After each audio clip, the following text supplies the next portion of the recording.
Okay, day 167, the Awan Brotherhood. I want to delve into the business partners a little bit more of the Awan brothers today and see if there's any linkages to Tahir Javid as well as Muslim Brotherhood and other linkages. I'd like to send this out to Ray McGovern. He's been involved in Washington for 50 years, a lot of CIA expertise and so forth. And again, I want to establish linkages. Were the Awans hacking through a liaison relationship for Andrew McCabe at the FBI? Were they doing hacks and wiretaps for Hillary Clinton?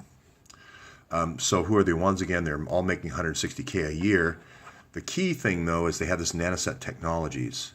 The Capitol Police say that they're stealing stuff from the House of Representatives offices and then selling technology back through nanoset technology to the government. Again, the FBI and Andrew McCabe is not involved yet in investigating this. But again, these are the top secret committees of the House of Representatives, and you would think that would be a matter for the FBI. This is an international espionage case. There's also a fifth Awan brother now, by the way, Muhammad Ali Awan, looks like an intern. I think we're going to see a lot more interns coming about, but yet another Awan brother now. So the reason why I'm focusing on this is not because of the Pakistani issue or anything like that. It's because they're the one, the stepmother is the one, and her good friend, who is also Pakistani, and say she was imprisoned. The Awan brothers hacked her phone. They made her change her inheritance. They threatened to kidnap and kill her relatives. And she says they ransacked the house and took all the computers and so forth. Their father is the one, or at least someone on Imran Awan's Facebook, is a DynCorp trained police force, and there's many, many, many pictures on the Facebook site of kind of glorifying these DynCorp trained military police near the Punjab region of Pakistan. There's also lots of references to clerics, radical Islamic clerics, as well as jihadists. So I went to yesterday, I'm in Springfield, Connecticut now, but I went to Springfield, Massachusetts yesterday to visit the Imran rice mills. Well, they're not there anymore. They've moved back to Pakistan, but it is a convenience store. I don't know if it's a Javid convenience store, but it's one of these places where you can get a mailbox, you can get money orders, and you can wire money really easily. Across the street's the public library where you can get on a public computer. Right next to that is, not far down the street, is a processing center for people on parole, and then there's a kind of a daycare for latchkey kids right next to that. So Springfield, Massachusetts, I believe, is kind of a recruiting hub. I don't know if they're bringing in Adderall to go to all the different Ivy Leagues or just drugs or whatever, but it does seem like a hub for drug activity in Springfield, Massachusetts. I think also Springfield, Connecticut, you're going to find is the same way, but with the prison here and so forth, but I'll defer that to a later episode. Again, Nanoset Technologies is sold MRI technology to Biofan, which is Michael Weiner in New York is kind of a trade representative for hedge funds. So this idea, a lot of focus on MRI and cancer.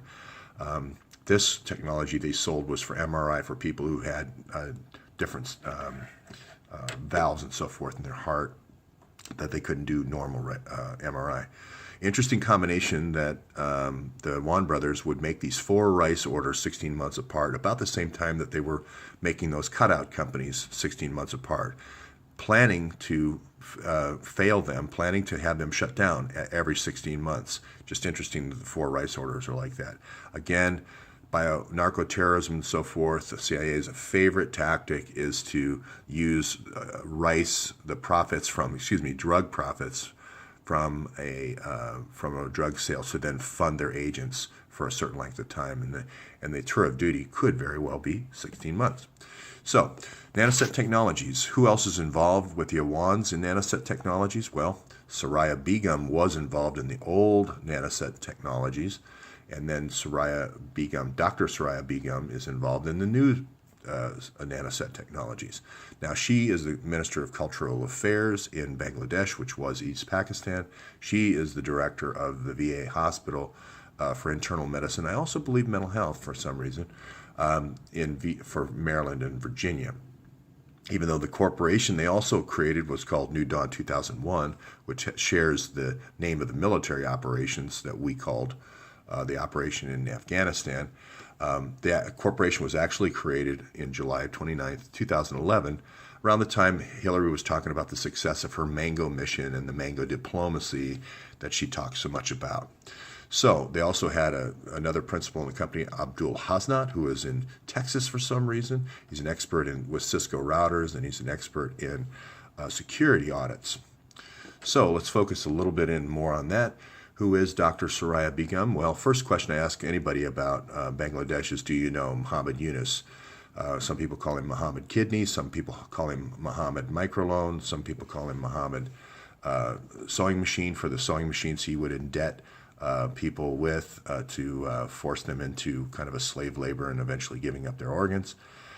So I don't know the question of that, but I do know that she was involved with these Bangladesh export zones, sort of like enterprise zones, to try to create new businesses for Bangladesh. I don't know if that's her mother, which would be understandable as she is the Minister of Cultural Affairs, or I don't know if that's the daughter. They might not even be related, who knows.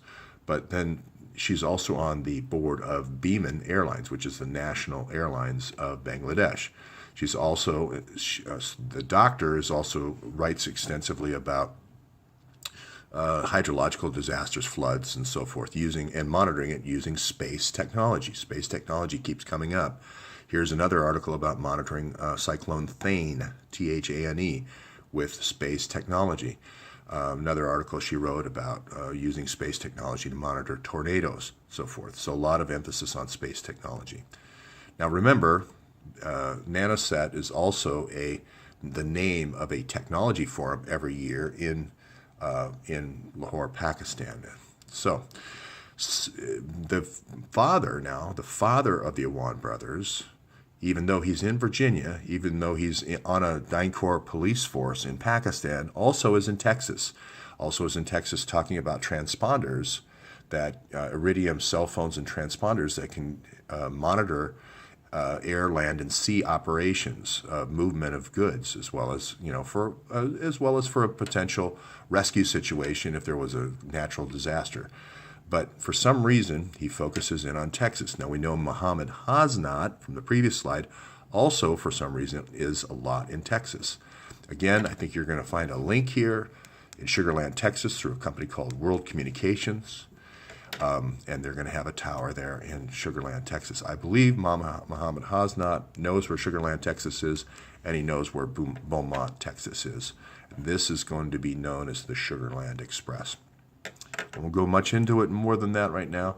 I just wanted to also say that Muhammad Shah, being a 9-Corps trained police force, running that police force, 9-Corps police force, also felt it necessary to get involved in innovative medical physics out of Las Vegas, which is training folks for coming from Pakistan to the United States to work in medical MRI. Again, cancer and MRI.